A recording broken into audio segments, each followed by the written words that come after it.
కానీ ఏం జరుగుతుందంటే ఆమె అడిగిన దాంట్ని దృష్టిలో పెట్టుకొని వెంటనే బయటికి వెళ్ళగానే ఒక ట్వీట్ చేసింది. నరేంద్ర మోడీ గారు నేను మాట్లాడుతున్నా సరే అడిగిన ప్రశ్నకి సమాధానం ఇవ్వకుండా సైలెంట్ గా వెళ్లిపోయాడని. అయితే ఆమె ఎప్పుడైతే ట్వీట్ చేసిందో వెంటనే మన భారతదేశానికి చెందినటువంటి అంబాసిడర్లు దౌత్య కార్యాలయానికి వెళ్లి ఆమెకి వెంటనే రిప్లై ఇచ్చారు.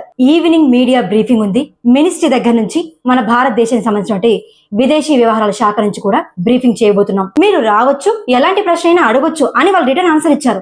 అయితే ప్రెస్ మీడియా బ్రీఫింగ్ జరిగే టైంలో ఆ బ్రీఫింగ్ లో పాల్గొన్న వ్యక్తి మినిస్ట్రీ ఆఫ్ ఎక్స్టర్నల్ అఫైర్స్ సంబంధించిన సెక్రటరీ, ఆయన వెస్ట్ దేశాలకు సంబంధించిన వ్యక్తి. ఆయన పేరు సీనియర్ జడ్జ్. ఆయనే ఈ ప్రెస్ మీట్ నిర్వహించారు. అయితే అందులో ఇదే వ్యక్తి, ఈ హెలెగ్ లింగ్ అనే వ్యక్తి, ఆ వ్యక్తిని మళ్ళీ ఒక ప్రశ్న అడిగింది. మేము మీ దేశాన్ని ఎలా ట్రస్ట్ చేయాలి? మీ దేశంలో మానవ హక్కుల హననం జరుగుతుంది, మేము మిమ్మల్ని ఎలా నమ్మాలి అని క్వశ్చన్ వేసింది. మరి ప్రశ్న వేసినప్పుడు సమాధానం వినాలి కదా.